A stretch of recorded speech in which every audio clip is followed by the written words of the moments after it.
Hello, you're listening to the Nii Lamptey Show. My name is Joey, and I'm joined by Neil. Right. And by Laurie. All right, mate. And by not one, but two very special guests tonight. Thank you very much for joining us, Tom Davies. Hello. And Jack Grimmer. Hiya, lads. What a time to be alive. Guys, firstly, Jack, you first. How are you coping with isolation, mate? Yeah, it is tough. It's... Yeah, like I say, it's tough, but I think obviously everyone's in the same boat. So yeah, it's just one of those things that everyone, I guess, has to go through.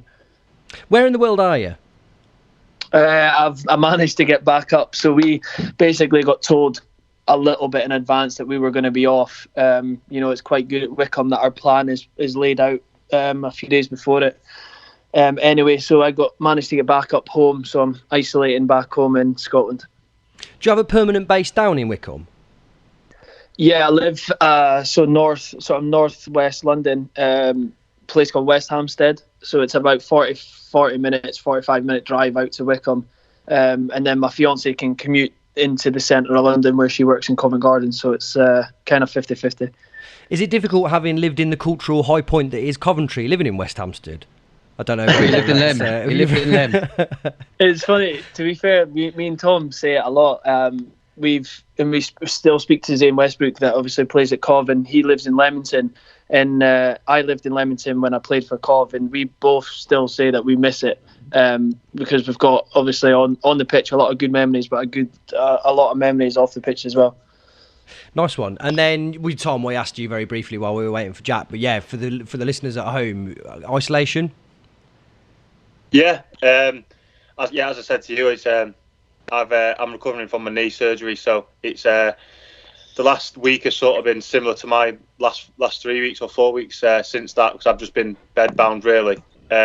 So dealing with it well. Nice to have the family around, have some family time, but I can see myself getting agitated in the next few weeks. I think that's what's going to be interesting over the next few weeks specifically. I feel like everyone's on the verge of going mental, but quite hasn't just got there yet. We're not far off though, I don't think. Right, okay, so let's start then with your time at the club. So, Jack, you first, but what was the sort of lead up to you joining Cov? How did that happen? What alternatives did you got? So I came from left Fulham in the summer, and basically I'd spoken to a few clubs, Southend, Bradford, a few Scottish clubs as well, and I remember I was down because I was in Scotland at the time. I had came down to meet with Phil Brown in Southend, and it was just sort of on the off chance. Mark Robbins rang my agent and just said, would I be interested just to come in for a chat? And so it was literally just before I went home. I came up to Coventry and then sort of on my way home, and then flew from Birmingham, and then just had a chat. The players were already in pre-season. Actually, it was quite a late one. It was into like the beginning of July. I think the players had been back a week, and then I just met at the training ground for a chat. He laid out the plans going forward for the coming season and beyond, and then. The club sells itself given its size. But, he just sort of reiterated the fan base, etc., and the aims for the season. And then it was from there, it was a pretty straightforward decision. I just felt that it would be the best move for me. Did you have any worries given the sort of press reputation of the club as being a bit of a batshit kind of, problem club? I think that was one of the things that sort of... was good in the sense that Mark Robbins, when we first met, he did explain everything in terms of the relationship the fans have with the board and the relationship the team has with the fans and things like that, and he was very open, and I think that's the one thing that I liked was it wasn't like he was painting it up to be all rosy and stuff. The club obviously had its issues, and unfortunately found itself in League Two, and I think that was one of the things that made it more comfortable, is the fact he was open about the situation, and but he still is, to be fair, today. He's honest in interviews and things like that, so I think that's definitely something that made it a bit more comfortable signing. What did he say was the club's relationship with the players' relationship with the fans? I think he said, obviously, he alluded to sort of the season before when, even though they had been relegated, he alluded to the fact of the Wembley final and just how much the fans can get behind a team that they want to get behind and they feel passionate about. And I think it was just, he was eager to sort of, one of the big things was obviously getting promoted that season, but he wanted to bridge the gap between the fans and the team, because obviously the fans had their points with the owners, and I think he wanted to go to sort of take steps to rectify the relationship between the fans and the team, which obviously during a relegation at any club is going to be lost. Yeah, and like you say, I think that was significantly softened by the Wembley trip. But I guess more about that later. Tom, what about you? Because you were on deadline day, weren't you? Oh, sorry, I've just woken up from hearing Jack for 10 minutes. I was deadline day, yeah. I was at Pompey, and I was up north when I first heard about the interest. We'd just played Wigan away, and I'd stayed up, and I was flying back down to Portsmouth when I got the call. I think it was Dave Body Direct actually rang me and said, "Do you want to come down and sign? I've heard you're trying to get out of Pompey." And it was, as Jack says, it's sort of a no-brainer. The clubs that I was looking at, the other clubs that I was looking at going to, just didn't match Coventry at all, really. So it was a case of get there and get it done as quick as possible. And I think that was the Monday, and I think I was up at Coventry on the Tuesday getting it done. So it was quick turnaround. What were you told about your role in the squad? One of the first people to contact me was Doyler, who said he was like, "Listen, Rod McDonald's out for a long time. What initially was thought to be a long time. Come in, you'll play, and then it's your chance to keep the shirt." And then because I knew Rod from before. Rod lives not far from me, so I spoke to him, and he was like, "Yeah, it's not looking good with my injury." So I came in and played the Saturday. I think we played Chesterfield we played someone away, and then within the week Rod was back fit, and I was Chelsea, actually, and I was out of the team within the week. So it was one of those where I think I was like a stopgap, just to come in, get Rod back fit, because Rod was doing really well at the time, and that was that. But I didn't have many options when I was leaving Pompey, to be fair. So it was one of those where sort of come, try and prove yourself and see what happens. And although I wasn't in the team straight away, I think over time the manager and the fans sort of got a feel for what I was about. But just a shame that I never got really that long run of games which I needed and wanted, really. On the subject of Rod McDonald, did he ever express any significant frustration during that season? Because there was a period up until the sort of halfway point where people were talking about him as one of the very top performers, and then as the season went on, it just sort of, his sort of importance to the team fell away increasingly. But I never really put my finger on why. No, I think anyone can go through rich veins of form and losses of form and stuff like that, and it's and as I say, at the start of the season, Rod was on fire, and it was sort of he had the shirt, and it was tough to get it away from him. And as you say, like he lost a bit of form or whatever, and had lost a bit of confidence. Maybe I don't know, but everyone goes through that, and it's hard. It's hard for Rod because you can just tell he wanted to do well and do well at Coventry, but it didn't work out for him, as it doesn't work out for a number of lads. But I'm sure now he's down. I know he's loving it down in London. So all power to his arm. Question for both of you that I'll ask Jack to go in for first is that the demographic of players that we signed that summer was all kind of reasonably young lads, wasn't it? But there was a lot of players. How difficult is it settling in when there's a lot of new players? Because the squad turnover from the one gone to that one was pretty high. So there's not even an established group of players really to help people bed in. How did that look like? Yeah, I think that's and it's kind of been the same. You know, since then there's been a big turnover. Even this season, I noticed a big turnover of players, and I think joining that season, I think me and Tom spoke about it before, that it's easier for sort of players that are joining a new club together to gel together. Not to say that you don't gel with the players that are already there, but I think it's easier if you're all in the same position. And that season, I think, was big. I think that Mark wanted to get sort of I think after the relegation season, he wanted to really get out what he thought had sort of helped get the club relegated, and then kept sort of the foundation of, Burgess, Stokesy and Willis and Hainsey and things like that, people that had been at the club for a few years. And then, so I think it made it easier, the fact that we were coming into a team that had a lot of new players, although it might have been different if we hadn't sort of hit the ground running and hadn't managed to, if we'd taken a while to gel. Who did you know coming into the team? Do you know any of the players who are currently there or joined at the same time? Nah, that was the thing. It was the first time that I'd been into a change room that I sort of had heard of or had known Sparky just through, Scottish people in the connects in Scotland, but I hadn't played with anyone, hadn't met anyone, and it was the first time I'd been into a changing room that I hadn't, sort of came across someone before. So I think that's quite rare in football because everyone's probably exchangeable at their time. Well, you're the first person that we've spoken to who hasn't been signed personally by Michael Doyle. That seems to be his sort of second job at the club. Yeah, I know. I think, Tom mentioned it there that, Doyler's like, I think it's a good thing, during the time. I think that's how they managed to secure Sparky, Tom as well. And I think that's Doyler's opinion was obviously someone that, rightly so as well, that Mark Robins listened to a hell of a lot. And so I think he's been the connect for quite a lot of transfers probably. Does anyone ever say no to him? I'll let Tom take this one. I've never heard it. I've got to be careful what I say here now because I've never heard it. You don't want to get on the wrong side of Doyle. So when he rang me and said like Coventry need a centre half, I was on the motorway already. So, he's a good person. He's a good person to have on side anyway.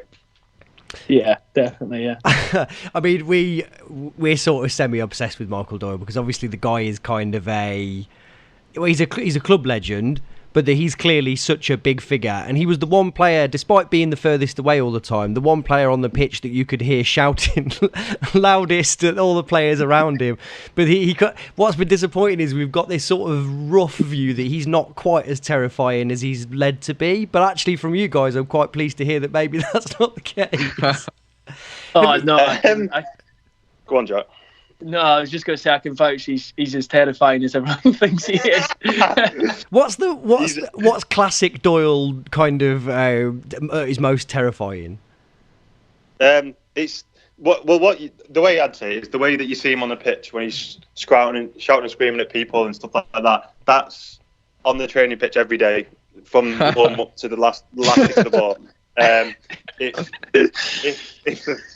something, I think this is what makes him a good captain. If something's not right, then whether that's football wise, in the changing room, in where we're eating something, he'll make a point of like saying it, and that's probably why the standards went up so much when Doyle was there, because I had him at Pompey, and I went in and just saw the standards were so much higher than what I'd seen before. And I think Doyle dictates that really. So even though he's a scary man, and you don't want to get on the wrong side of him. He's a great captain, and he drives success because he's had it his whole career. So it sort of speaks for itself really, what he's done in his career, and that's from the standards that he sets. So does anyone? And it makes me think a little bit like. Sorry, Jack. Go on. No. I was just about to say quickly that I think it speaks volumes that me and Tom probably get on with them, especially that season. Me, Tom, and Sparky probably got on with them sort of the best, and even we are calling them really scary. So God knows what anyone else. There were times, and it tended to be, especially if I was hungover watching a game, and you'd hear him calling people out. The thing that used to run through my head all the time was, I always wonder if someone ever just turned to him and just went, will you just fuck off for a second? Just please. Did anyone ever have the balls to actually just be like, just for once, give me 5 minutes, mate, please? Yeah, like I have seen people go back at him, and I think he likes that. To be fair, if you sort of shrink into your shell, then it can become more of a problem than it should be. Really, he just wants to win. Like Jack will back me up. There's no other thing he wants than just to win. He's got such a strong mentality of just like picking up trophies, and like everything is secondary to Doyle apart from like winning. It's just all about the winning. So he doesn't mean it, I hope he doesn't mean it because he's called me some rum names, but I just think that he wants to win, and so if you just take it on the chin and pretty much do your job, he'll be sound with you. So it's never a personal attack. I don't think it's just the measure of the man that he wants to win that much.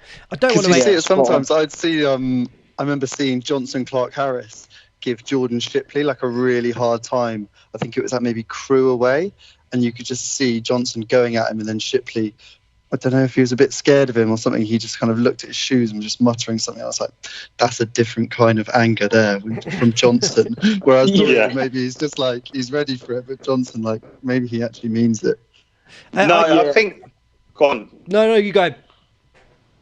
I think, like, if like you've seen Shippers this year, from the little bit I've seen and a little bit I've spoke to the lads about him, that he's just come into his own, and maybe that's because he feels a bit more senior now within the changing room. I don't know. Yeah, it's things like that where if you've got a Doyler and a Jono shouting at you, then to be fair, whatever age you are, however many games you've played, it's going to be intimidating. So I think people, like, I'm not necessarily saying them lads moving on, but Shipper's just coming into his own and sort of giving that extra confidence. And you see, from what I hear and everyone I speak to, he seems to be absolutely smashing it this season. So I think just him having that extra confidence is both boring all this season. Well, have you seen his celebrations? He's like, that's part of his confidence. I mean, he's all over him at the moment.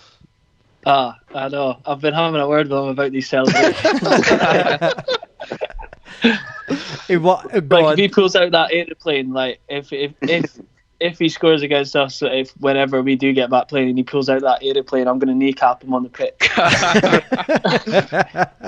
But he's been dusting off his shoulders, all kinds of business. The dusting off, I remember at Sunderland away last season was like the first, notions. Like when it jumped onto the scene, and I was like, the dusting off the shirt in front of the Sunderland fans is probably like, it's iconic. But that's just, I never expected it from Shippers as well. Brilliant, yeah. But I always think this is that there seems to be like a sort of, I guess it's about respect, but it seems to be frowned on to be really antagonistic when you celebrated a goal. But I sort of think that's exactly what I would do. I would be as in their face it's like as when possible. Jono scored against us at Rovers, and I was like, you know what, Jono, go for it. He just came over to us and was just like giving it the big, and I was like, I would expect nothing less of you, nothing less. You got to have a grudging respect for that. I never understand that. That's why you play football. You play football. Tom, you were giving it the fucking big one as well. I saw you. Yeah, that's what I'm saying. That's what I'm saying. Like that, I wouldn't change the way I'd celebrate at all, because what's the point in playing if you're not going to celebrate goals? Yeah, I completely agree. So it's like we played Wickham. Second game of the season, Jack. Second, yeah. 0-0. Dead cagey game. Last minute, you had a shot, didn't you? It was going in. Yeah. And I'm literally hit me on the knee on the line. Luckiest deflection ever. And I just thought, thank God, that's not going in, because I know that he'd be in the air for like the next 2 weeks about scoring. So it's just them little things in football that you just want to win every week, I suppose, and you want to celebrate everything. So whoever it's against, you've got to celebrate. You mentioned before about kind of the part of the reason that I wanted to sort of ask a supplementary question about what Mark Robinson said about the relationship between the fans and the players is because actually we've never known a year where the relationship between the fans and the players was so strong as the season that you went up specifically. It just seemed like that was a really, really... And also the relationship between the players. Was it unusually good that season, or is it just sort of always like that and that we don't see it as closely? No, I think the relationship, like, that's why, like, obviously me and Tom are coming on together. Like, I did form like really, really good friendships within that changing room, and I think we just all kind of, it was crazy because the squad, as we started in pre-season, obviously Shippers wasn't near it really. Bayless didn't make his debut until maybe October or November, I can't remember, but the squad then did change throughout the season, but I think everyone just had that sort of we have to get promoted kind of thought. So I think with Doyler driving it, I think the main focus was just getting promoted, and because we were relatively around the playoffs all season. We never really went through any phases that we were, say, like 15th, 16th. I think that feel-good factor kind of was always there. It's helped by the way the season finished, thinking back, that you think that the feel-good factor was there. But I remember when we got beat at home against Forest Green, the feel-good factor definitely wasn't there. But I think it was a good squad to be in, to be fair. So yeah, I think, and the one with the fans, obviously, I think that comes from, you know, thinking back just about the bus, the open top bus alone, makes me think, you know, it still gives me shivers. So I think this relationship with the fans that season was definitely there as well. Not that I don't want to focus on the happy bits, but can we just dwell slightly on when the happy bits weren't there, and moments like losing at home to Yeovil, and mainly the Peter Vicente situation there. I don't think we've ever asked anyone that before. How did that go down in the dressing room? Like someone getting, from my opinion, pushed under the bus for what was like a collective disaster, or also just bad luck. Everything they touched just went in the top corner. Like, how does the team react to that? It's tough. It's tough because, like, obviously, was it 6-2? Am I right? Is it that game? Was it 6-2? 6-2, yeah. Like, no one likes getting beat 6-2, and No. There's a way of looking at it. It's just, like you say, everything that day. I remember just everything going in, and it's just like one of those things where you can look back and think, oh, what was wrong, this was wrong. But at the end of the day, it's a freak result, and it was not nice what happened on that day. But it's one of the things you've got to pick up and move on as a team and as a squad. There's no. I wouldn't like to think that you could blame it on one person. Do you know what I mean? And what happened wasn't nice. But at the end of the day, we got promoted as a squad, so you've got to look back on the season as a whole and think how positive and how good it was. Oh yeah, Christ, yeah. And you don't win every game. Like, it's just, it doesn't plan out, is it? Especially not. Yeah, I remember. I literally still remember the feeling. I think I headed one back that got cut out in the third, and it was a third goal, and it was still, I don't know if it was inside 15 minutes or something. It was like they scored 3 goals quickly. And I still remember that sinking feeling, like my stomach actually fell out through my ass. Like, it was a horrible feeling, because you were looking at the scoreboard, obviously the big scoreboard in the corner, and you were seeing 3-0 and there was like 15 minutes played. And like you said, I think you don't win every game, but just some games, players, so fair enough, I made a mistake, but I think a lot of players made mistakes and they all resulted in goals, and I just think that doesn't often happen, and when it does, unfortunately, you get beat 6-2, and even Max scoring goal of the season probably just got overshadowed, which I felt really bad for him. Oh yeah. Because you can't legislate for Yeovil players curling ones with the outside of their foot into the top corner from outside the box. Like, that's just not League 2 football, is it? I was expecting them to like pull off the Yeovil badge and see a Man United badge. Like, that's how like, they just felt like a yard quicker. Like, everything was just working for them, and obviously for it being at home, it wouldn't have even. We actually lost the Yeovil away as well. Like, we were terrible against the bottom teams that season.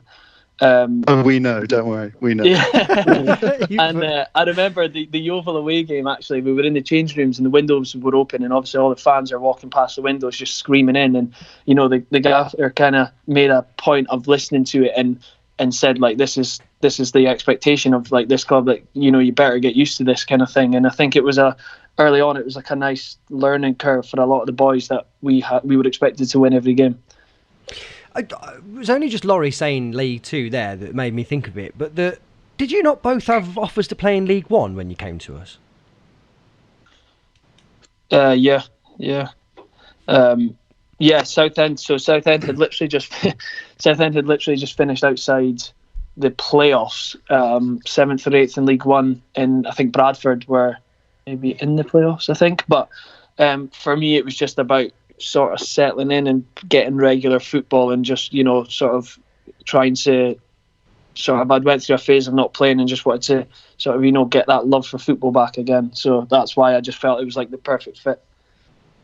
And I think I didn't have any offers to League 1, but you look at the like Jack's just said, you look at what Coventry were aiming to do. It's just it was like sounds cliche, it's just a no-brainer that a club that's striving for promotion, it was like, I remember the gaffer saying like, there's no other alternative this season, it's just promotion.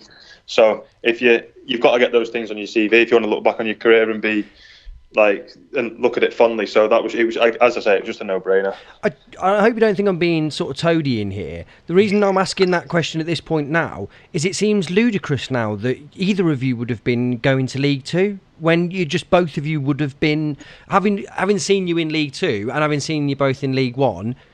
It seems like it's a big drop compared to the level that you're both at. Now, in retrospect, and obviously a lot happens in the number of years, doesn't it? But now, in retrospect, you think, well, that's mad, really, that you had to drop down to League Two. It's kind of almost disrespectful to you. Do you know what I mean? As what I say, do you feel like you're sort of significantly above that level, or is that?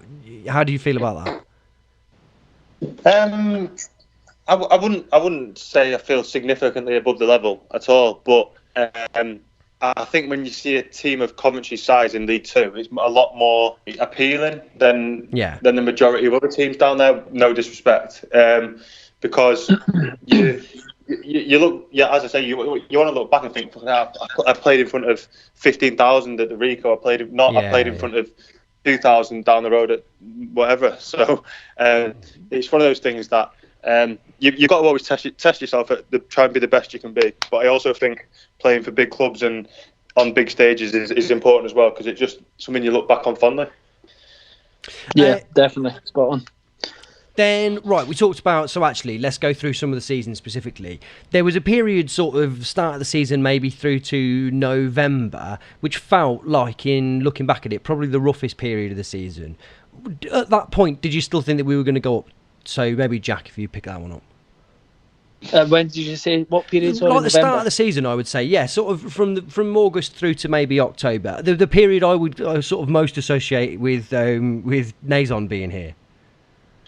Yeah, I think Doyler was good in that sense, in the fact that he had literally just that season came from Pompey that had done the almost incredible. Tom was obviously there, so he can speak about it better than I can. But to go, Tom will probably know better than I will again. But to 12 games win at the end of the season to then win the league, Doyler was always very calm and saying, it's October, it's November, just stay around it and you have a chance. And I think, especially this season, you're seeing it again. Teams that are sort of floating around mid-table, they always have a chance, and we always knew that we'd be good enough.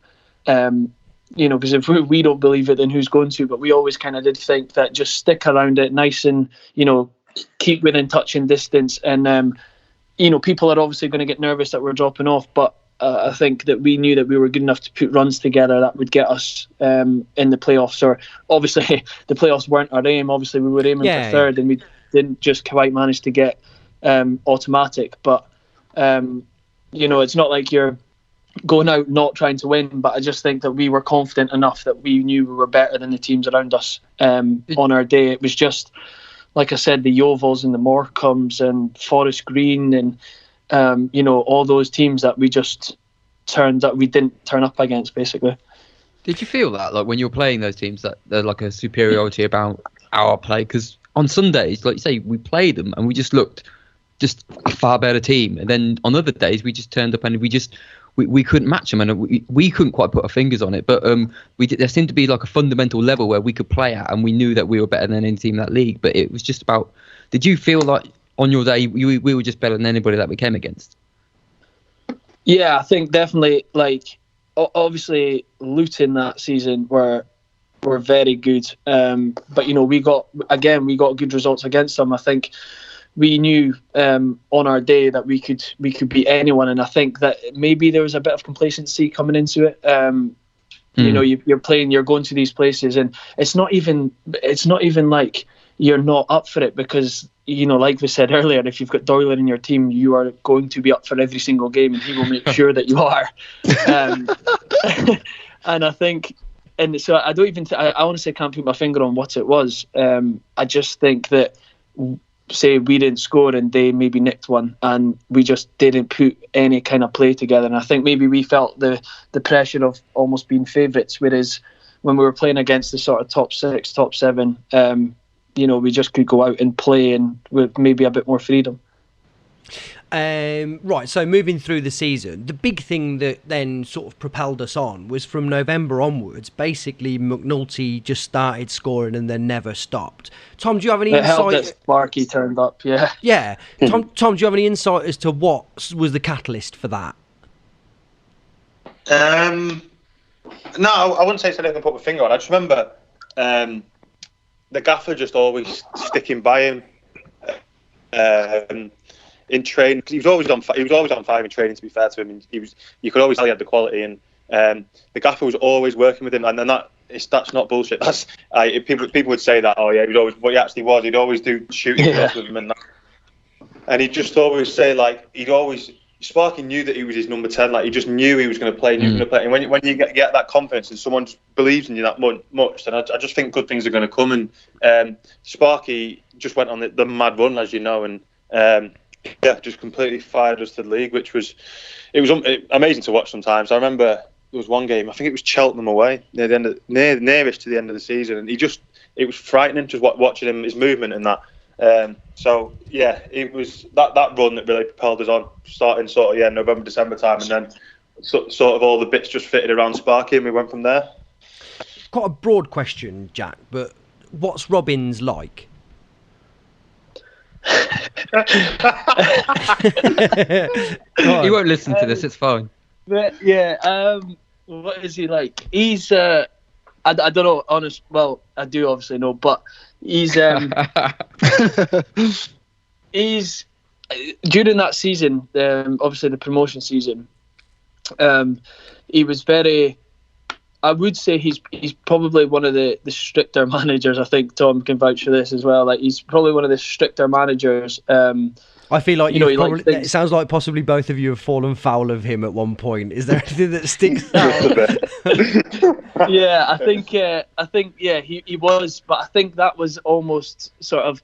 So I think he did kind of. He liked sort of me and Tom and Sparky, and there was a good cluster of players. And I think he was good in the terms of. I just think it was the pressure that he wanted everything to be on point, because obviously promotion was for a club of Coventry size at that season. It was they needed to get out of the league at first time of asking almost. And but he is. I think underneath that, I think we all had chats with him during. Tom is the same. Have one-on-one chats from time to time, and underneath it all, he's a good guy, and he's one that we all probably do still get on with. And but it's not to say that we haven't had sort of run-ins with him, I guess. In terms of the kind of the tactical stuff, Tom, what would he do to kind of prepare you for taking on opposition? What would he do in terms of sort of match preparation? One thing I've always stuck out with me from Coventry was the training was just from literally Monday would be recovery, Tuesday would be geared towards the opposition on Saturday. It wasn't like it's just another day, we're going to do this. It was and the one that gets me is Luton, because Luton played the Diamond that season, and it was literally from Tuesday, Wednesday, Thursday, Friday they're playing a Diamond. This is how we're going to combat it, sort of thing. And it was so. To be fair to the coach, ADV Bash was unbelievable as well. It was just like. They're very good at what they did and getting you prepared for the games. I never felt like going into a game uncertain of what they wanted us to do. That's the main thing I'd say about the gaffer. Is he was always very precise about, this is your job, this is what I want you to do, this is what I want the whole team to do. It's up to you now to go and sort of undertake it. And so Tom, sorry to interrupt, but does that mean that he would tell you what the team would be really early in the week, or would you just kind of generally prepare? No, I'd say generally the team was normally Friday, and very rarely it got to a point. There was a point in that season where there was only going to be one or two changes max. You knew there was a bed, like there was sort of a core of the team who you knew was going to play. Jack was going to play at right back. Doyle was going to play. Carls was going to play. Sort of things that you just knew was going to happen. So it was all sort of injuries or suspensions or whatever would fill around it. So we made sure that everyone knew their job. And if you came in or came on and you didn't know your job, you'd let you know about it, and so would AD, to be fair. So it was sort of like they just had this thing chugging along, and they just kept it moving and sort of kept polishing up on the way. And that's why we sort of improved on like a steady incline as the season went on, just because of how well they sort of managed us all and prepared us all. So yeah, full credit into that, to be fair. Jack, how big a role does AD play in that? I was literally just a way to add on to Tom's point there about AD coming in was obviously through tragic circumstances. Obviously he came in, but when he came in, I think Mark Robbins kind of was then able to sort of step away from sort of the coaching side and pretty much gave AD free rein. And like you said, like Tom said there, like we'd come in on, even if it was a recovery Monday, then you'd come in Tuesday, and AD's even sessions you wouldn't think were geared towards the weekend, he'd explain that they were, and he would show you how. And I think AD's a massive part, and that's, I do think they work well as a two, and I know like they clash maybe from time to time like anyone does, but it seems to sort of complement each other. And AD, I think, plays probably a key role behind the scenes. He's probably never seen very much, but on the training ground he was huge. Right, okay, so let's get into the sort of the tail end of the season then. So there's a couple of games that we've talked about with some of the other people that we've had on, and I think it'd be interesting to get your view on them. One of the really pivotal games that we felt was the Mansfield away game. So Jordan Willis gets sent off fairly early. They score a penalty to go ahead, but that we equalise and we take points away from that game. Do you have any recollections of that game specifically, or is that the sort of thing that fans look at and think there's something to it, and there's really just not? Jack, do you have any sort of recollections of that game? Yeah, I think I remember that was a game that obviously we managed to get points out of, but I remember playing with 10 men, and we weren't for large parts of the game weren't hanging on. Like, we were the better team. Yeah, 100%. Yeah, and I think, and another one was, I think Mark Roms loved the fact that we'd got one up on Steve Evans at the time, because obviously he was very, very, very vocal on the touchline. He called him Squeaky Little Robbins, didn't he? That's where Squeaky Robbins came in. That's exactly it. Managing England, he said. and I think that was a sort of big game in the terms of, because Mansfield were obviously up there and they had been all season, and I think we thought it was a game that we couldn't lose, that we had to take something away. But you maybe would have changed your mind, given that we went down to 10 men and that we conceded a goal, whereas the fact that we still managed to walk away with a point, having played so well, and I think playing well in those circumstances was a big thing for us. And I think I remember coming in the change room and everyone was just buzzing, because we'd not only gotten a point, but we, could have easily went on to win it. And I think, the fans, I remember after the season, it's one that, everyone sort of points back to as a real sort of would be catalyst for them what came after. I think for us, what was a few things. One was that it was they were doing really well at the time, and it was a real opportunity for them to kick on and pull away from us a little bit. And because of the start that we'd had, is you could understand if we'd have lost that game. It would have been disappointing, obviously. But it was the fact that, one, we were able to have you were able to have the kind of the mental fortitude to pull that back. But it was also a time where Jordan Shipley and Tom Bayliss stood up in that game massively, and you thought, wow, these are actually not just two players, young lads coming in and doing well. These are two players who are really quite special by the looks of it. I want to go back to something you were saying about Steve Evans there. How often does that come up, where there's kind of personal motivations to sort of push you on in a game, either for Robbins or for the players? I would love to think that happens all the time, but I'm guessing it probably doesn't. Nah, I think it does sometimes, yeah. No, on you go. If you've got examples, I was just going to say I think it does. Like even this season, we had it with our captain, Matt Bloomfield at Wycombe. Like, he's a massive sort of Ipswich fan, Ipswich boy, and you could literally see going to the game, everything surrounding the game, you could see he was just different and he was buzzing, and that definitely rubbed off on us. And I think we just wanted to win it for him. And I think the same that season, when you've got Steve Evans like screaming on the touchline, it just makes you more sort of competitive. Who else? This might be something that you don't know answer. Who else would there have been that you would have liked to, that you were happy to have got one over on, or that you would have been keen to?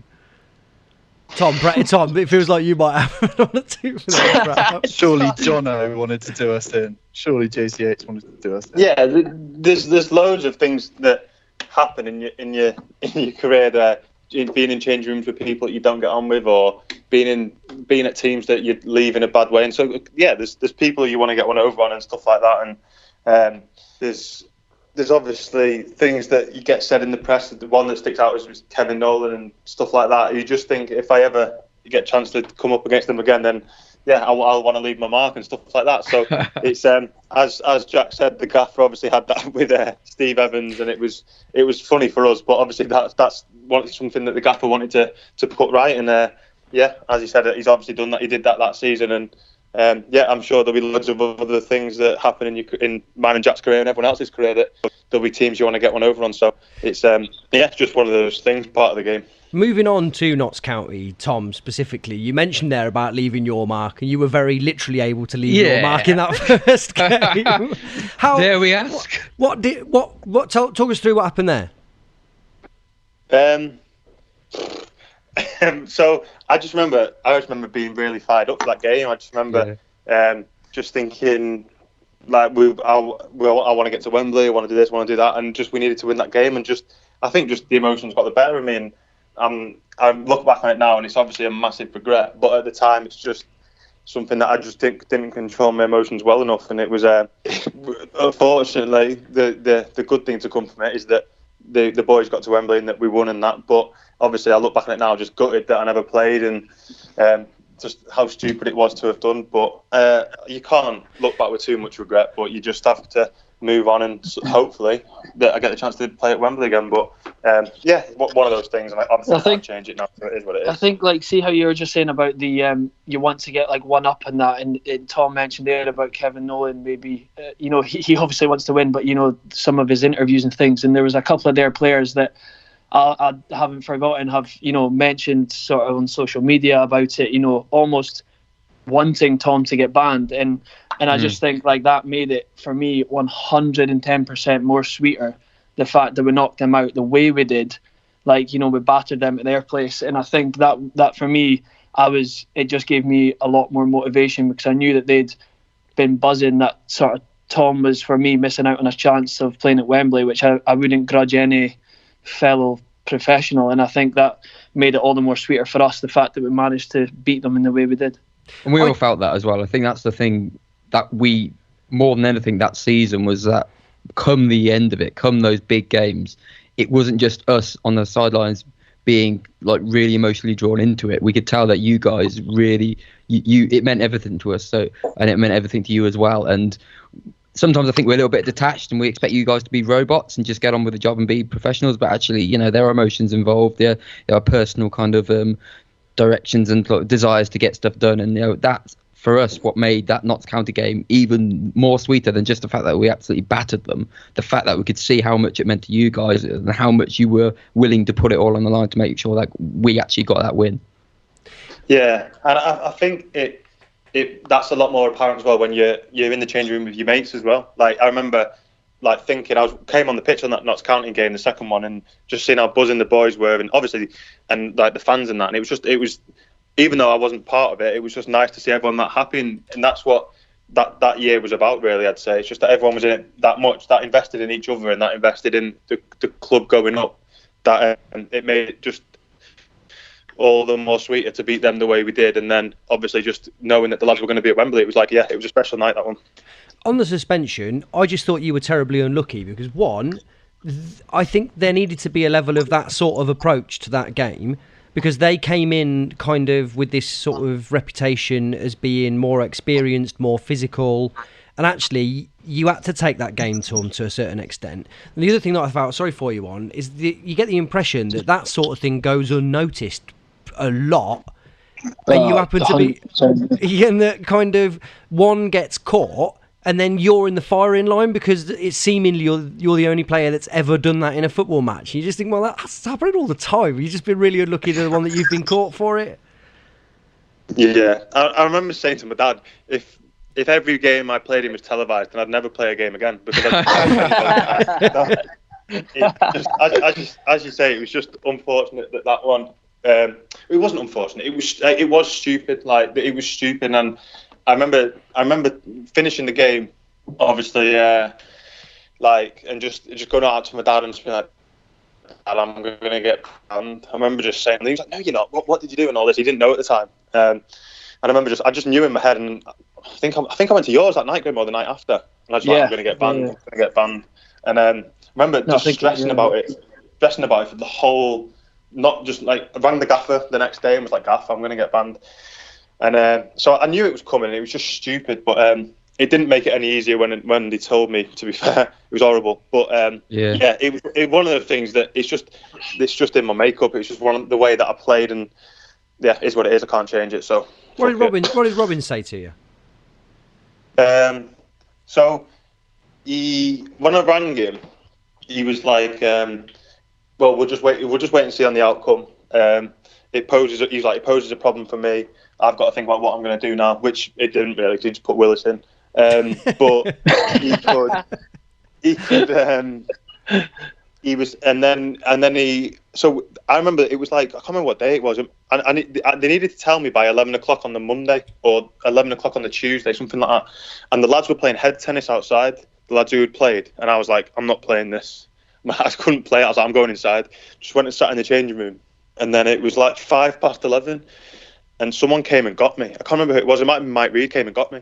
And he was like, come upstairs, like dead bright and breezy. I was like, "Oh, fucking hell, I've got away with this," buzzing. Went in the gaffer's office, and Dave Boddy and the gaffer just sat there and were like, "Sit down." And I was like, "Right, yeah, I've not got away with this." And they were like, "You idiot. You've got a 3-game suspension." And I was like, "Right, whatever." Stormed out, went downstairs, and that was me away. Went to see Doyle. I tried to calm me down. I was like, "Nah, I'm away," and just got off.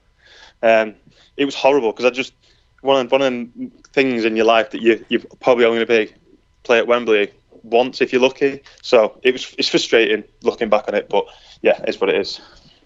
The playoff finals themselves then. Firstly, question for Jack. How many games did you miss that season? Did you miss any games?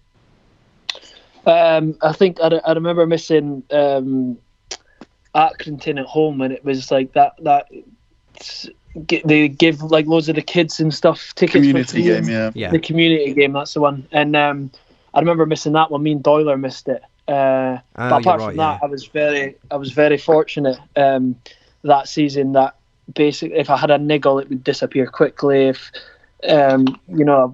never came out of a tackle with a knock or anything. And I played quite a lot. I think it was like 53 times or something. So I feel like, it was very lucky to sort of get a whole season not injured. Were you not knackered? I think it was okay in the sense of it was like I was just so sort of. I remember it was probably the first time in my career that after we won games in the league, I never really felt that buzzing. It was always relief, and I think it was just, which probably isn't a good thing, but I think it was just more like pushing for the next game, just getting another appearance, getting another win. And I think then the adrenaline obviously starts to build when the thought of the playoffs and everything comes along with that. So no, I didn't really. It wasn't really something that came into my mind too much because there was so much to play for. And again for you, Jack, with the second leg of the playoffs, which did you prefer out of that and the final? I think the final is like the weirdest game of football ever because you can't eat before it, and you know all your family and friends are like messaging and things like that. And I think whereas the semi-final is more like a game of football, like that's like, you know, it's in their stadium, like, you know, Cov filled out the away end. It was the bus driving into the game on the way there, you know, seeing the fans in the pubs with the flares, and like, you know, it wasn't this grand Wembley stadium. It was more like a football match. And I think because there was the pressure of obviously what you were going to get at the end of it, riding on it, to go 4-1 up or whatever it was, and actually I never thought for 1 minute I'd be able to enjoy the match, but when we were 4-1 up, we were like, this is it done, like enjoy these last couple of minutes, like look around and soak it in and stuff. So but I still remember me and Tom went to see a Notts County game this season, We went to watch Doyler play. Was it last season, actually? Maybe last season, sorry. Yeah, and I think we drove past like pubs that we remember seeing like packed out with Cov fans and blue flares, and being back at the stadium had a real weird sense, because obviously I hadn't been back since. And I think, so to answer the question, sorry, I just think it two completely different games. But obviously for me, because I scored, I'll take the Wembley one any day of the week. And then, Tom, talk me through the day of the final for you then. So I remember. What time did you start drinking? Yeah, it was early doors. Well, I'm not being funny. Like, I will say, like, it's this is one thing I cannot believe, and I'll say it, like, it's like an absolute shambles that. So the players that say Tom that weren't involved or weren't in the squad didn't come on the team bus or to the team hotel and stuff, because Tom had literally played in the first leg, and had done his bit to get us a draw in the first leg. And that's just something that has never really sat well with me, that, you know, the players were made to sort of, like, Tom made his own way down to Wembley, like something that should have never happened. You know? Yeah, the gaffer pulled me a phase before and was just like, listen, you're not going to come down with the squad, and like gave it this whole spiel about being a distraction. And it was crap really, because obviously I wanted to be there with the boys and that, but saying that you can't begrudge any decision he made, because it obviously ultimately worked well. So I would begrudge that like crazy.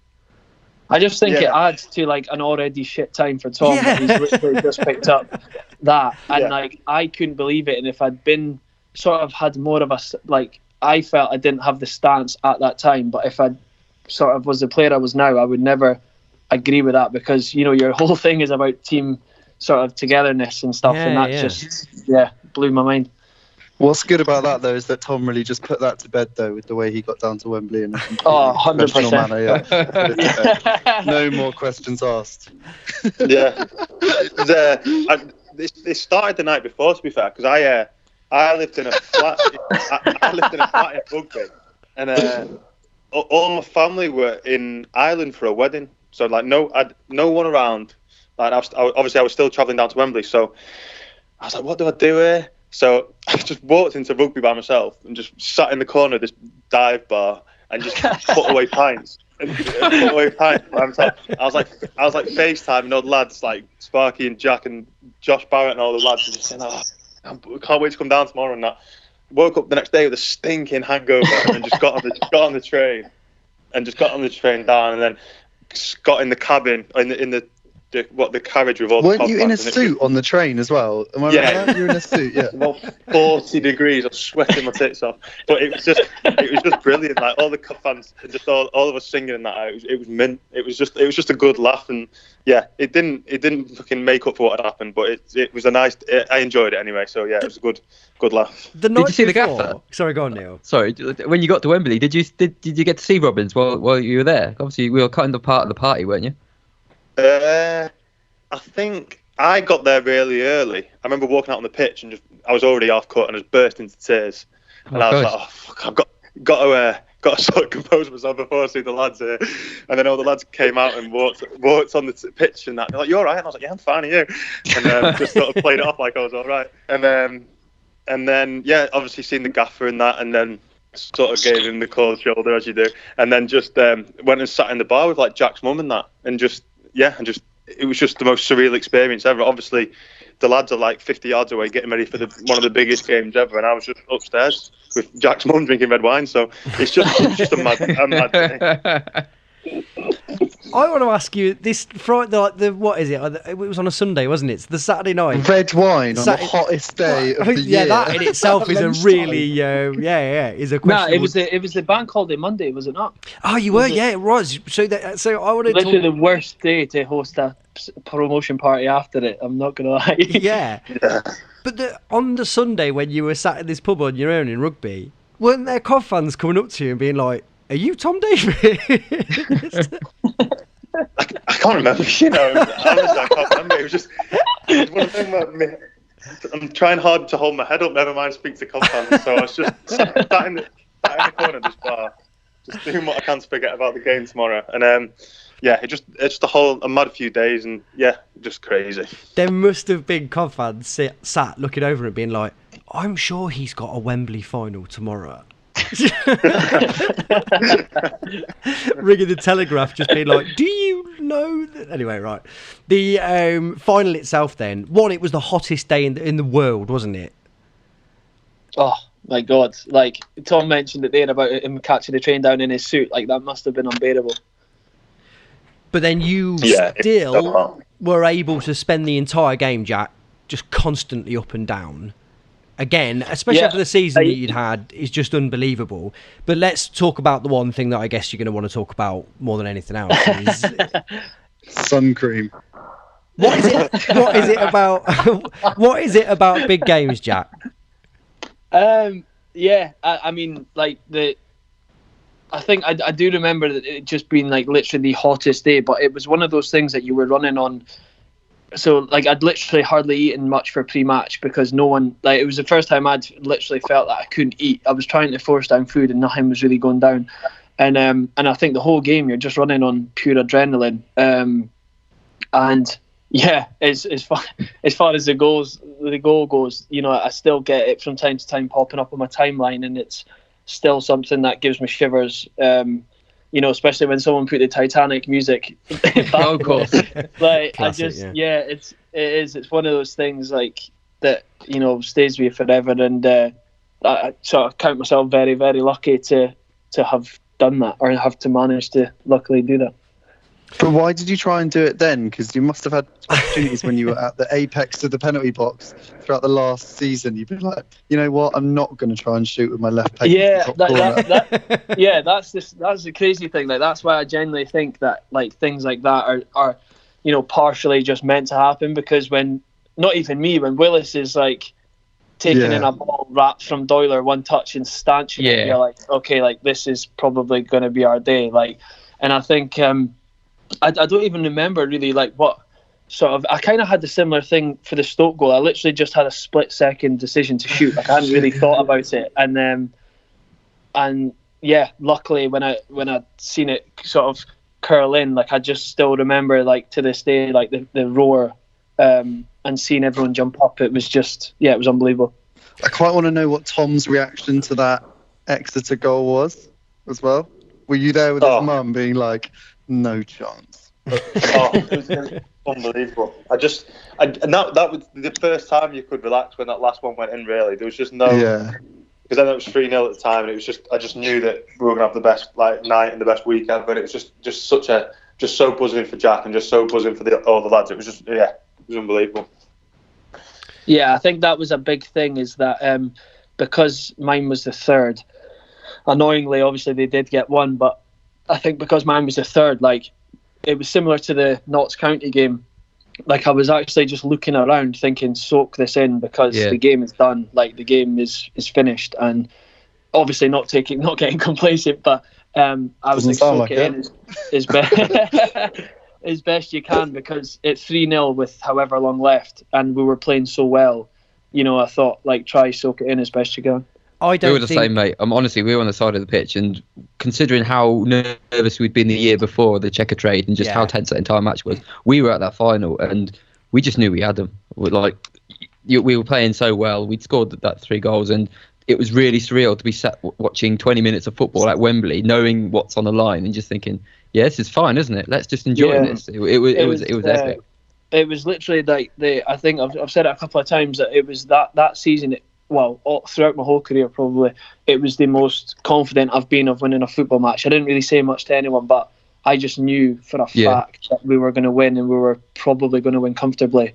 And thankfully, Jesus, it worked out like that. So, I've never known 40,000 fans at Wembley be less bothered about conceding a goal in a Wembley final in my entire life. It was like you say, when we conceded the goal against Oxford the year before, I was shaking like a shitting dog, and I didn't even give a fuck about the JPT. Like, it's the JPT who nobody really cared about it until we won it, and then deservedly so.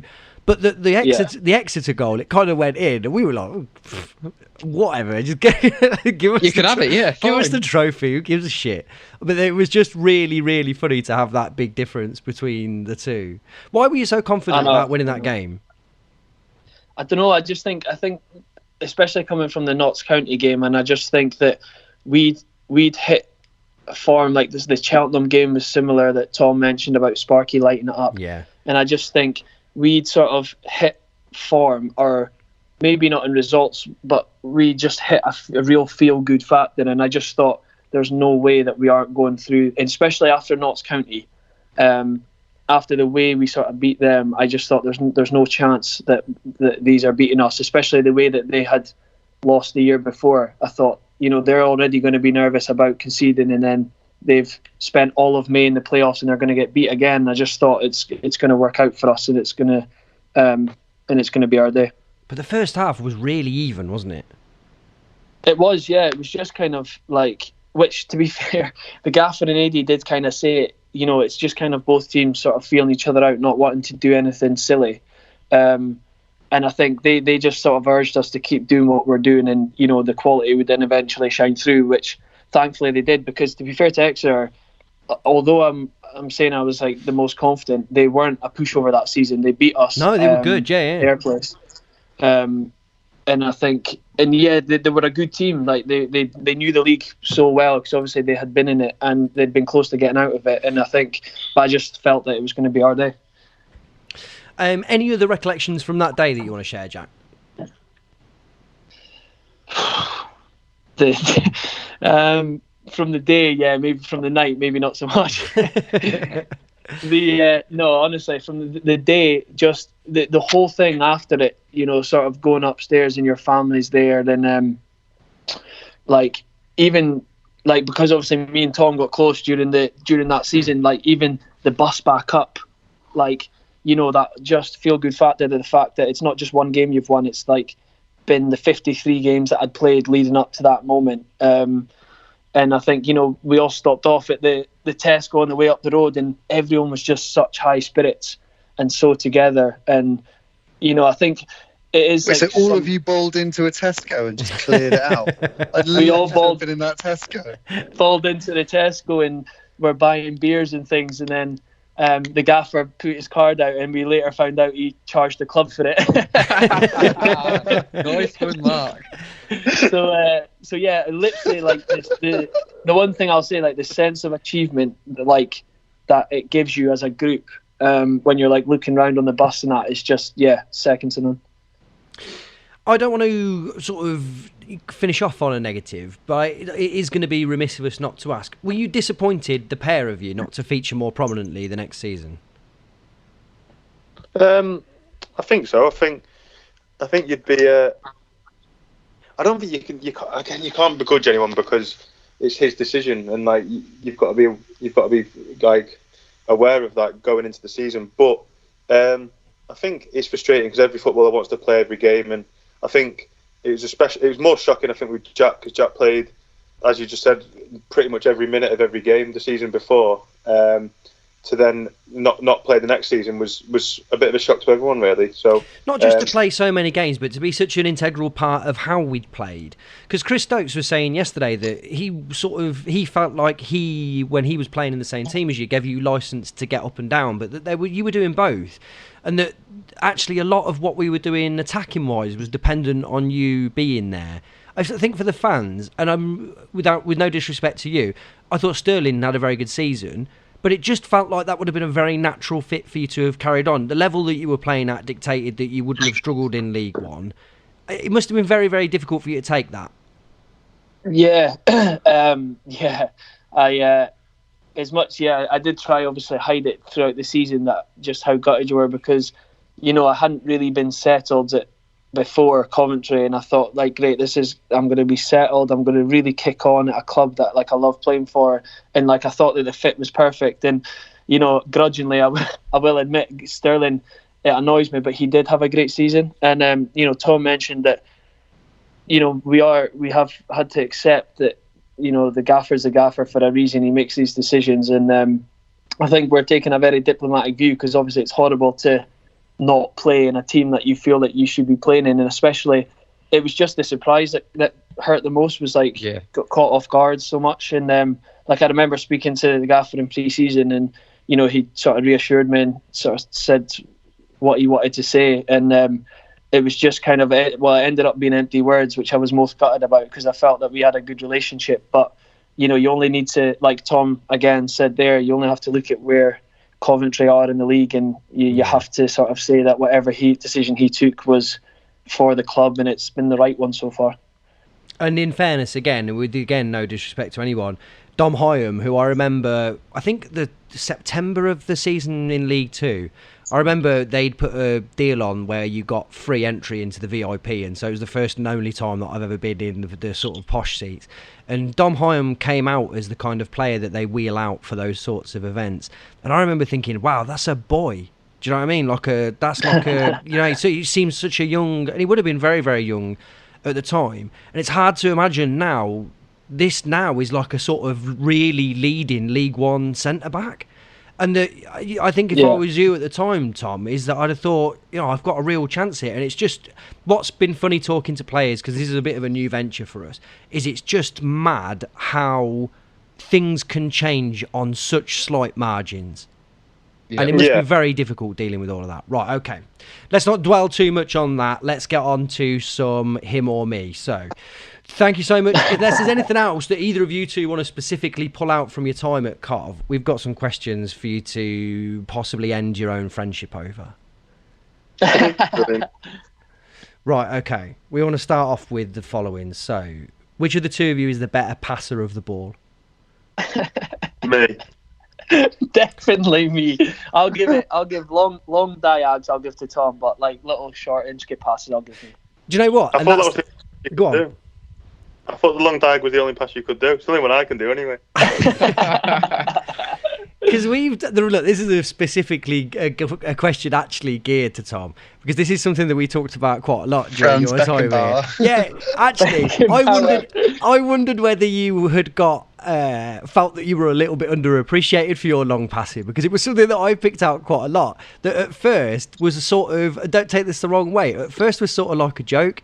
It was like, this guy is trying to play like 80 yards, Steven Gerrard raking passes. Like a Matt Letizia, you kick it out of play as soon as possible? But then actually, as the season went on, the more that you did it, you're like, hang on a second, he is actually pulling most of these off. This is pretty good. Do you think you're underrated for that side of your game?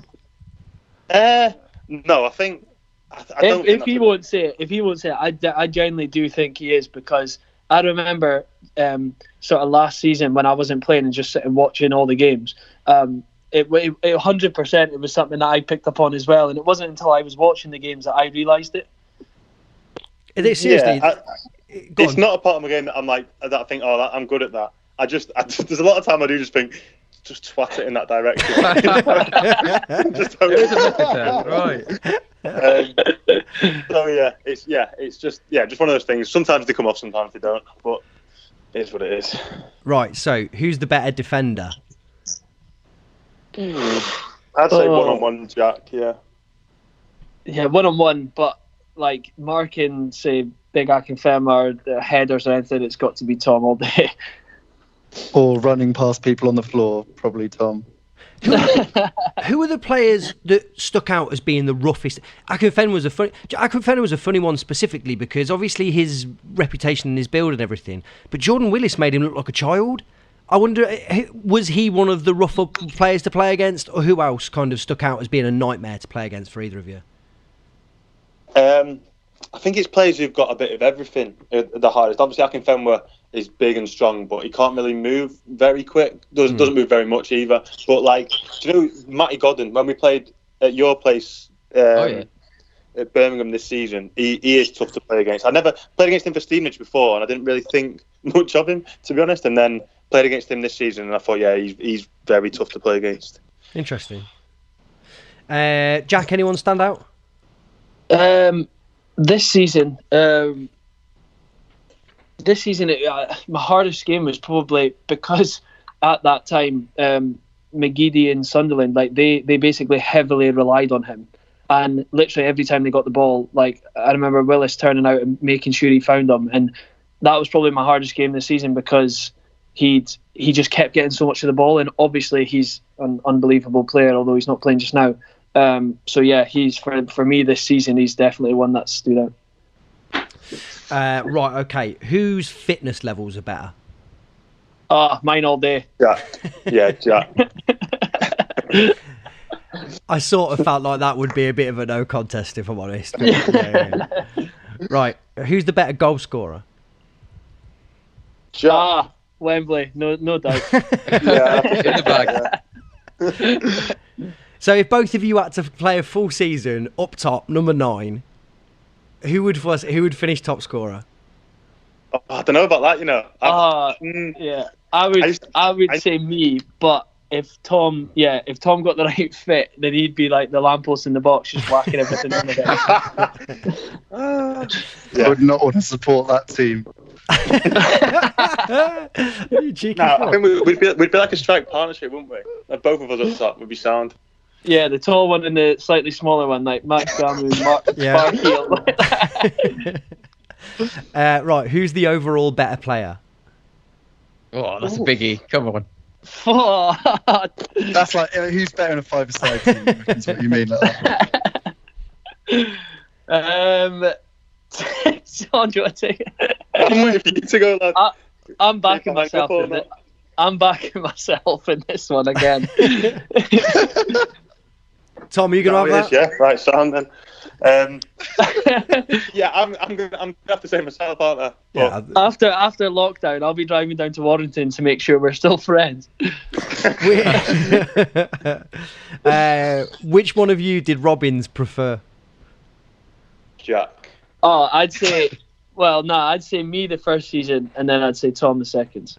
So that's a very diplomatic. That's a very diplomatic answer. Robbins, that little snake. Who would make the better manager? Ooh. I'd quite like to be a manager. I don't know if I'd be a good manager, but I'd like to be a manager. Well, I think that would push I it. think That would Jack's too swing nice. at yours.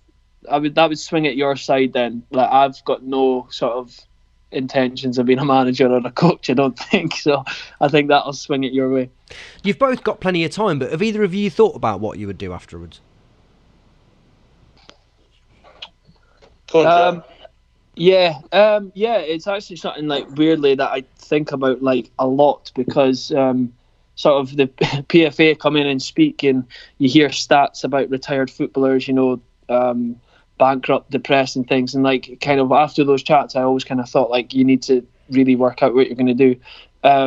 I would like to get into some form of property. You know, me and Tom actually both sort of, one of the topics that we always end up speaking about is like property and flats and things like that. So it is something that we both find interesting. So I think I would probably go down that route. Tom? Sorry. As Jack just said, we do talk about it a lot, weirdly enough. We've actually got our own little WhatsApp group with a couple of other lads and talk about stuff like that in it. So it's especially like with this injury that I've got at the moment and all the time in isolation, it does make you think about stuff like that. So maybe property and hopefully use my uni degree eventually because I've not used it at all yet. So but as you say, hopefully a lot more years to come yet before we have to think about that properly. What is your degree in? Sport management. Okay. That's very vague sounding. Yeah, it's a very crap degree, to be honest. Not gonna lie. Did you get all the professor jokes in the changing room, or is that something very much of a bygone era? I remember that you probably a player that you won't be familiar with Peaky, in the 87 Cup winning team, was called the Professor, but I think he'd only got 3 GCSEs, but that made him like an absolute standout. Yeah. Right, this is the last one. Unless I'm hoping that Neil and Laurie might be able to think of some more of these as we go through. But the last one is who's more of a diva? What do you mean by diva? Generally This speaking, is my idea, so more. I'll Yeah, explain it, go on, Joey. Laurie. Yeah. I mean, someone who will like kick off about the hotels that you're staying in. Just like if you go to Accrington and the changing room smells like sandwiches, I don't know. Who's going to kick off about that shit? To be fair, I think we're both like Yeah, I wouldn't say either of us, to be fair, were lucky like that, because I remember like when we went to places like hockey, like we loved it. Like Tom's obviously been there, but Tom's obviously played there. Sorry, but like it just sort of things like that didn't really phase us, and if anything, just made us like more buzzing to win kind of thing.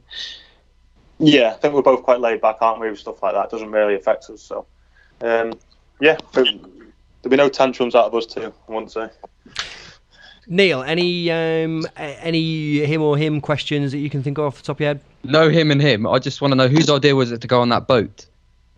The one, me, What Tom, and boat? Sparky. The one in Lem, where Tom, you ended up jumping into the river. Oh yeah. I remember that now. That was that after Wembley, I think. No, It was after- around that time, yeah. After Notts County, I think. Yeah. It was in between the semi-final and the final, wasn't it? What? Yeah, and I think, I think that was the thing. You're out, like, sort of strolling around, and I remember it being the warmest day, and then we just decided for whatever reason to get a pedalo, and then Tom literally just was like, "I'm getting in," and I was like, "What?" I was like, "Tom, have you seen the water? It's minging," like, and he's like, "No, I'm getting in. Like, let's do it." And then fair play to him, jumped in, but it was freezing, so he was out of it quicker than he jumped in it. The thing is, you and Sparky had to be in cotton wool because you had the finals to come, didn't you? So I Yeah, was just like, exactly. You were like, fuck it, yeah, I'll do what I like. He's like, "Fuck it, I'm banned. Like, I'll do what I want." Like, kind of thing. So. good Right. times. Final question from me then. So this is what we've been putting to everybody. Who would be your five-a-side team of players that you played with while you were at the club? Now, some people have insisted on having 6 players, or you can have 5, whatever you'd prefer. Don't choose yourselves. Don't choose each other. You can choose anybody else. Tom, why don't you start us off? Okay, so I can't put Jack in my team. No. Oh, cheers, lad. I know I'd be in it though. No, I was just putting that in. I wasn't going to anyway. Just I knew I wasn't able to. Sorry. I'd go Lee Burge in net. Willis and Dom. Wait, am I playing 2-2-1 or? You can do whatever you want. Yeah. You are going to be a manager when you're older, man. Already talking formations. Doyler and Kells and Sparky up top. Okay, Jack. Jesus, steady. You're going for a 1-0 win in a 5-a-side tournament, aren't you? Say, yeah. We're really hoping to keep it tight at the back there, aren't we? Bakari, Jesus Christ. I'll go for Burgee in goal, Willis, and then Willis at the back. I'll go for Doyler, then Doyler and Bayliss, and then I'll go Doyler, Sparky, Max, and Jody Jones. That's like 8 players.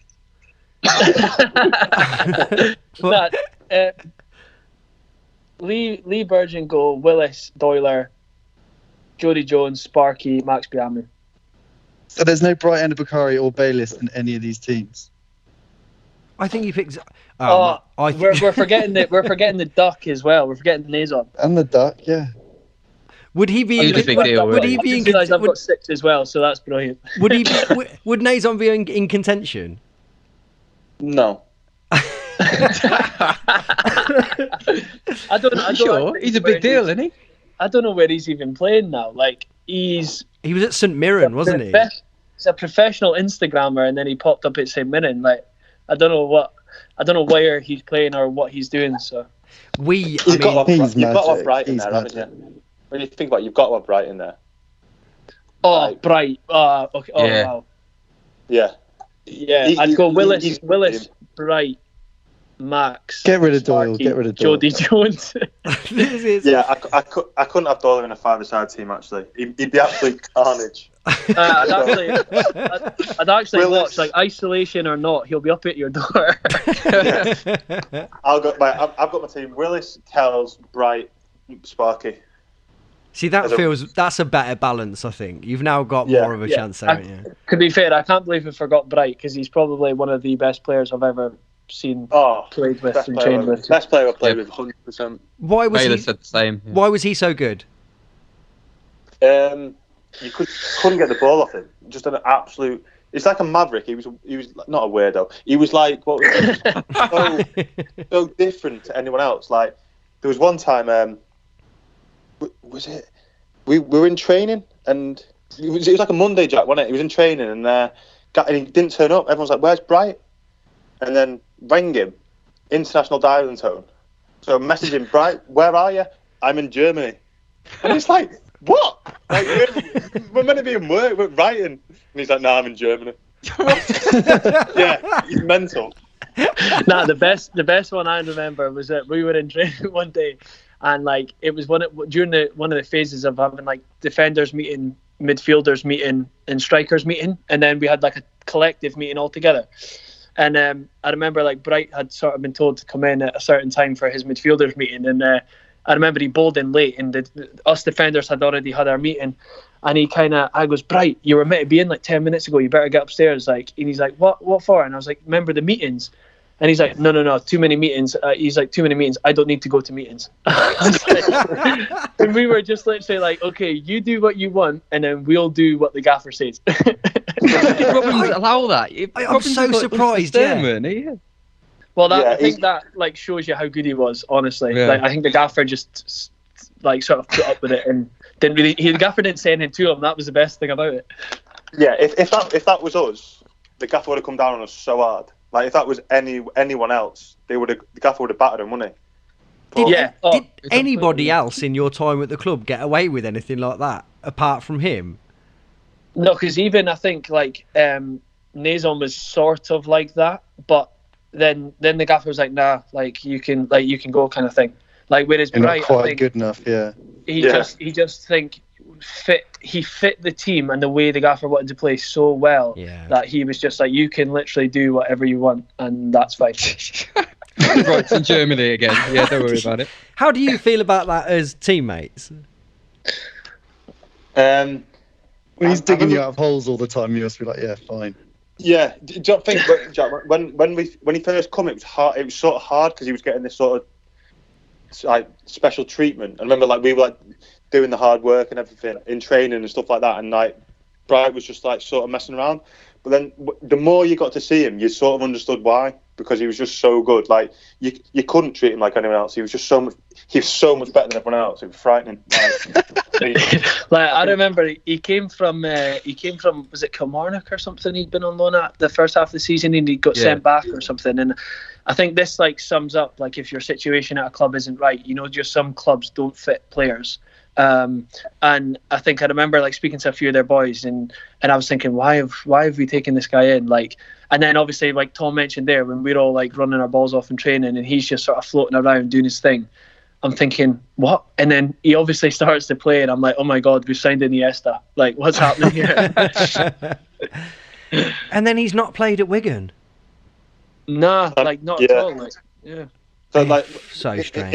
In the summer, Wigan, a couple of the Wigan people rang me and were like, "What do you think on Bright?" And I was like, "Whatever you do, sign him.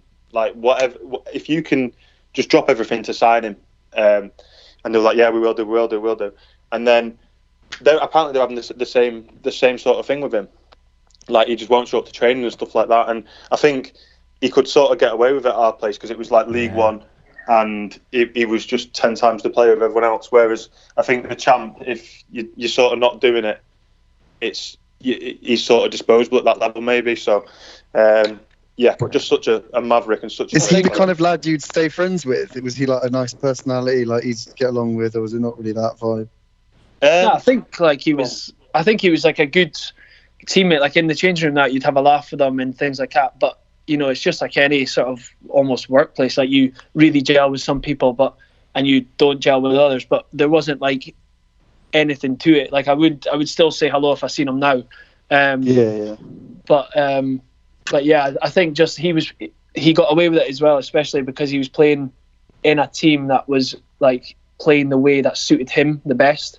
Whereas I think struggling in maybe a Wigan team in the Championship just doesn't suit his style. You know, I think they can't afford to take passengers. You're doing Cruyff turns in your own penalty box. It doesn't go down that well when you're bottom of the league, does it? Yeah, exactly. Yeah.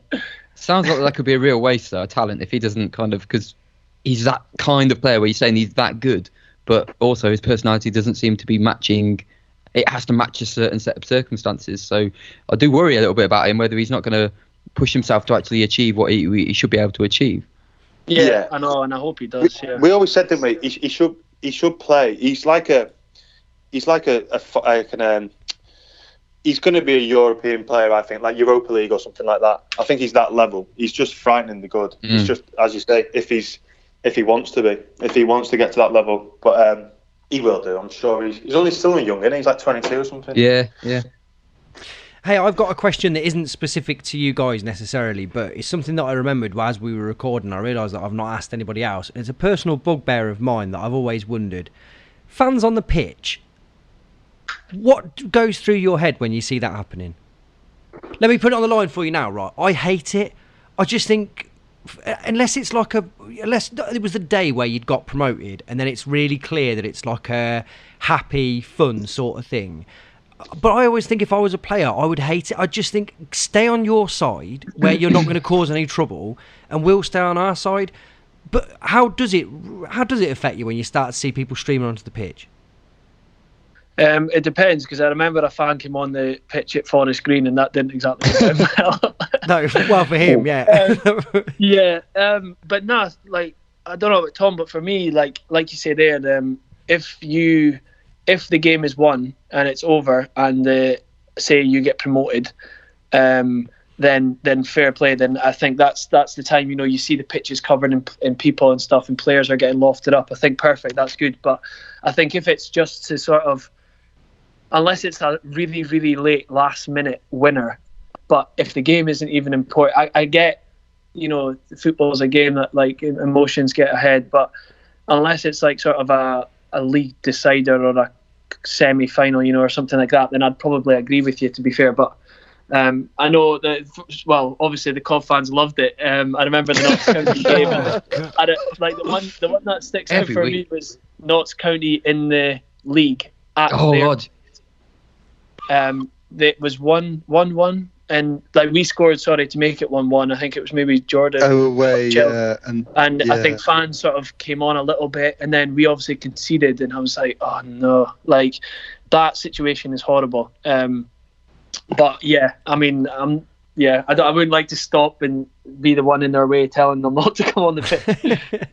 I don't understand the fascination with it. It really bugs me. But I always think, actually, it must be quite intimidating to, like you say, if there's a group of 50 people all running towards you, just think, what are you going to do next? Yeah, I've never actually had it that, like, the opposition fans have ran on. Then I think I'd be like, oh shit, like, anyone could literally just throw my left hook right now. But yeah, no, it's not something that I've ever really. It's something I'd probably never experienced until Coventry.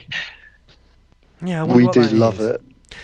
Right, I think I might be. Laurie, Neil, have you got any more general questions to go through? I might be all out. I've just got one last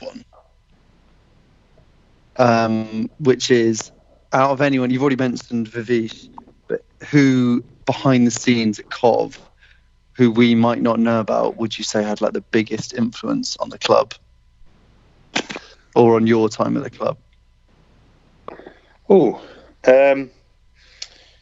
there's a lot of people, to be fair. I think that season at Cov, especially the first season, we had such an it's like from the outside looking in, it does look like we were closer than we were, and that includes everyone. There's all the staff upstairs, all the cooks and that. We got on really well with them and stuff like that, and it just you just knew you were onto something special that season. There's no one I could say like, oh, he was really good or she was really good. It's just like it was just a good place to work because the people were so nice, and it just sort of that sort of like helped us put out good performances on the pitch because everyone was so together and just such a nice place to work. Yeah, spot on. I'd say the same. Like, even like the physio team, the fitness coach, like Pauline and Andy and him and that, like everyone that season was just pretty much spot on and pretty much in sync, and it just made it a good place to, like, we enjoyed coming into training every day, and then going for our coffees in Leamington in the afternoon. It was just a nice sort of good vibe all the time. Neil, anything before we let these guys go and enjoy their isolation? No more questions. Just a thank you. Just a thanks for coming on. Obviously, you guys existed through a really great season for us, and it was a real kind of special dynamic between us and the players. So just being able to kind of pick your brains on some of the specifics there has been really good. So I really appreciate your time. No worries at all. Nah, no worries. Thanks for having us. It's been great. Laurie, final thoughts? Thanks for the shirt, Tom. Really wear it up. No problem. Yeah, and from me, just to echo Neil's sentiments again, I think we've touched on it a couple of times as we've been going through. I think any season where you get promoted, it's really special. But I think it made it doubly special that the fans felt like they had got such a respect for the players on the pitch as individuals. But also it seemed like you guys were enjoying it together. And it felt like for a club that was so desperately divided in the preceding 5 years or so, or possibly even longer, it was really important for us that season happened and we had some success and that we were able to sort of enjoy it to the full extent of the way that we did. And we just want to thank you so much for being such a massive part of it and giving us those experiences. No problem at all. Well, we obviously loved it as well. You can hear the way we talk about the club and about the people. It was about the fans, especially that it was a two-way thing. Obviously, we enjoyed playing and doing what we do, and the way that the clubs, the way that the fans accepted me and Jack as well was, and all the other lads was, really special as well. So we want to thank everyone who's listening for that as well.